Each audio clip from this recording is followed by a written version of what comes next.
बुनियादी शिक्षालय के मंच पर आपका स्वागत है।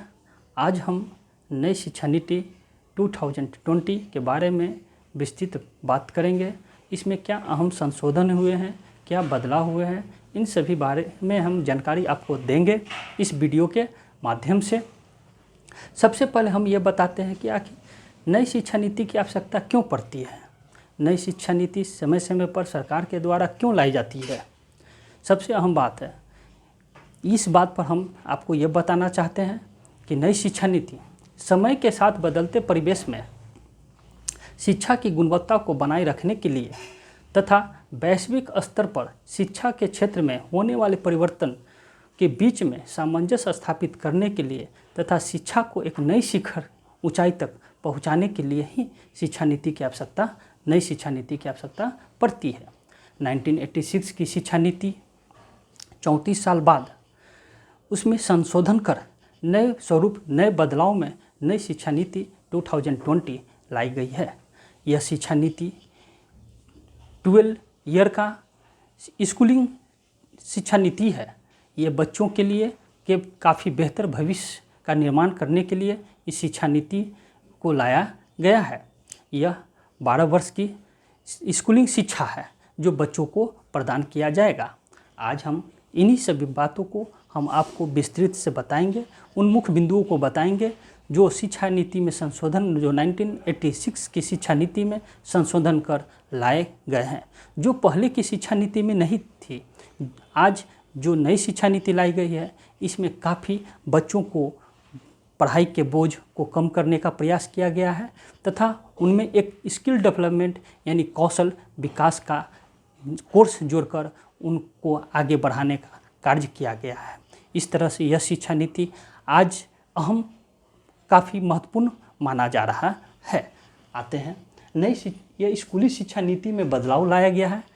हम बताते हैं कि 5+3+3+4 ये एक फार्मूला दिया गया है। नई शिक्षा नीति क्या है, इस फार्मूला को हम विस्तृत रूप से समझाएंगे।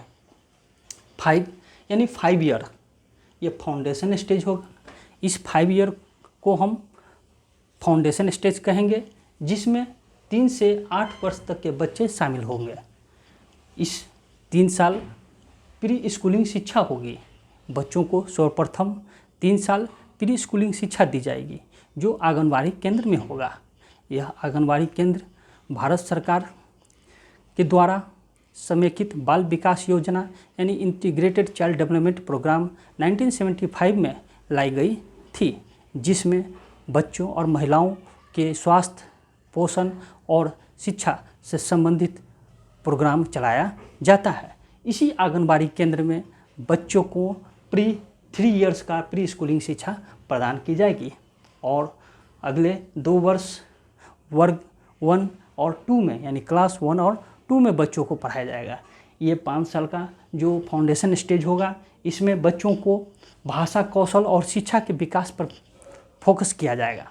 इसमें बच्चों को गतिविधि के माध्यम से, खिलौने के माध्यम से, खेलकूद के माध्यम से उनके कौशल को डेवलप करने का कार्य किया जाएगा, जो कि पहले के 1986 की शिक्षा नीति में शामिल नहीं थी। अब यह 2020 शिक्षा नीति में शामिल कर बच्चों को बेहतर भविष्य निर्माण करने का कार्य किया जा रहा है। उसके बाद 3 इयर्स जो होगा वो प्रीपेटरी स्टेज कहलाएगा। 3 इयर्स बच्चों के लिए, जिसमें 8 से 11 साल के बच्चे शामिल होंगे। यह वर्ग 3, 4 और 5 का अध्ययन कराया जाएगा, यानी 3, 4 और 5 वर्ग के बच्चे इसमें शामिल होंगे।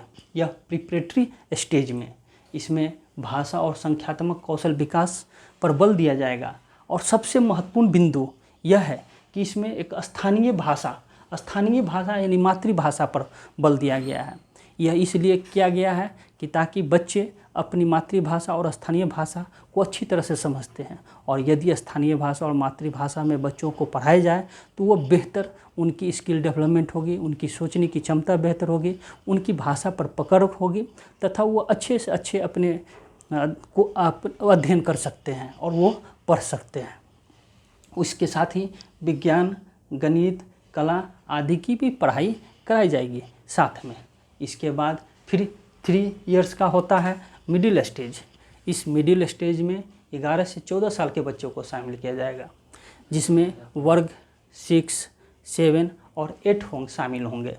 इसमें विषय आधारित पाठ्यक्रम आधारित शामिल किया गया है और वर्ग 6 से ही कौशल विकास डेवलपमेंट कोर्स शुरुआत किया गया। यह एक महत्वपूर्ण बिंदु है जो कि 1986 की शिक्षा नीति में नहीं थी और यह 2020 की शिक्षा नीति में लाकर बच्चों को एक स्किल डेवलपमेंट देने का कार्य किया जा रहा है, जो एक अपने आप में एक अभूतपूर्व और महत्वपूर्ण है।